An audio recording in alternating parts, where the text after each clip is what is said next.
Is the judges and timer ready? Okay. I'll be using a script today.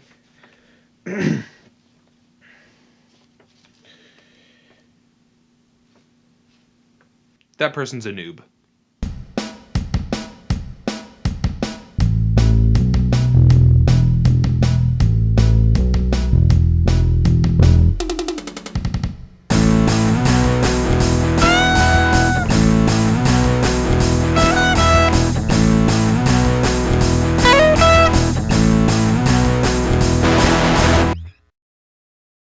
Hey all, Cornelius here, and yeah, what I just showed you is not, that's not fake. That kind of thing, I've seen that so many times. So many times. Now, if you didn't get what that sketch was in reference to, clearly you were not a part of speech and debate in high school, or at least ways not in Region 6 NCFCA speech and debate, because I'm assuming that stuff happens everywhere in speech and debate, but that's the only stuff I have experience with, and I saw that kind of stuff a lot. And this whole thing isn't just to rag on young, inexperienced debaters. That'll happen, though, because it's kind of funny. Throughout the course of my high school speech and debate, I guess, career, as it were, I saw a number of things happen, notably the sheer difference between different types of competitors. Now, when I was telling my girlfriend about this video idea, I broke them down into 3 categories, and she agreed that those 3 exist. So I'm going to assume that those are the 3 categories that you can break all competitors down into in some degree or another. I'm not saying everybody that falls into every single one of these categories is as bad as I predict any of these categories to be, or portray any of these categories to be, because predict is the wrong word, but they're there. These stereotypes are there. So if you break them down into 3 tiers of NCFCA-erness, or I guess whatever league you're a part of, I'm sure that you'll find these noobs everywhere. The bottom of the tier is what I like to call the convicted introvert category. These are the people that are really quiet. They don't want to be there. They are there because their mom said they were being too quiet and needed to get out of their shell more. Another alternative explanation, which can be true, is that they are the younger sibling of a competitor who is in one of the other 2 categories, and so they have to be there, and their parent was like, screw it, you're gonna be there, you might as well compete. These people are the kind of people that I kind of illustrated in my opening sketch. They don't want to be there. It is sometimes painfully obvious that they don't want to be there. But they are, so yay! These kids act less like they are there because they want to be there, and more like they're there because they're, they were convicted of a misdemeanor and they now need to perform community service. We here at the municipal court of your mom find you guilty of being antisocial. Your sentence, 2 semesters of high school speech and debate, to be carried out in the upcoming school year. Now, not everybody who's in Category 1 will stay in Category 1.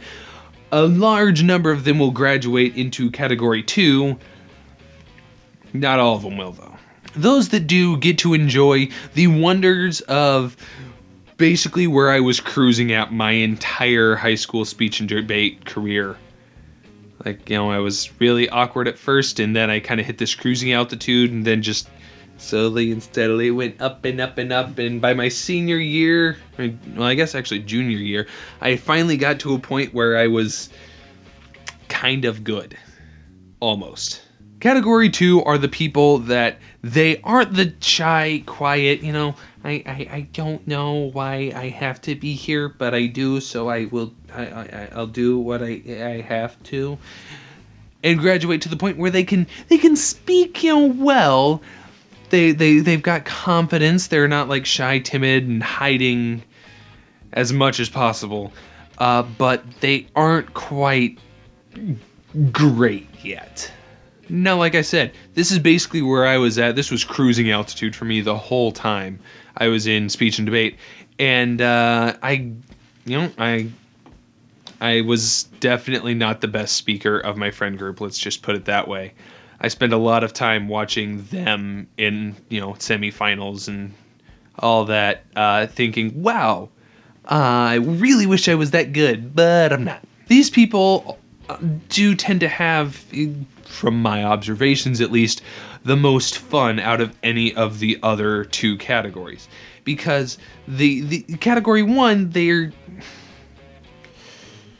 really don't want to be there. They don't want to have fun, so they don't have fun. Category 3, on the other hand, are what I like to call the overachievers. Category 3 competitors are people who are good. Oftentimes they know they are good, and there's a nasty habit of having just a smidge too much attitude. Not all great competitors are total jerks, though. I mean, my girlfriend, she was a bit of an overachiever once or twice. There's this term in speech and debate called marathoning, and a similar term that is Ironmanning. Basically, at qualifying competitions, you're allowed to have up to 5 speeches. If you compete in 5 speeches, you are marathoning. If you compete in 5 speeches as well as some form of debate, that is considered Ironmanning. Yeah, Abby Ironmanned multiple times, and I believe she marathoned at regionals. So, she was good. How she ended up with me is anyone's guess. Note, she is not like one of the egotistical maniac really good competitors. Like I said, with that disclaimer earlier on in the video, not everybody in each of these categories is the very cookie cutter of what I'm describing. It's just, screw it, stereotypes are funny. Now someday I would like to do an all-out video on basically you might have been a speech and debate competitor if type video. Today is not that day. If I were to do that, I would try to call in a collab with a lot of my friends.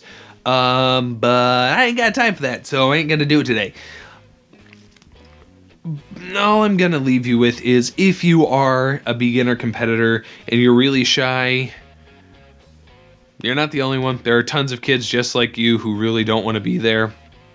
But I would encourage you to get past the quiet, shy, afraid of everybody not wanting to be there-ness, so that you can really just enjoy the full potential that can be gained from being part of NCFCA or STOA or whatever.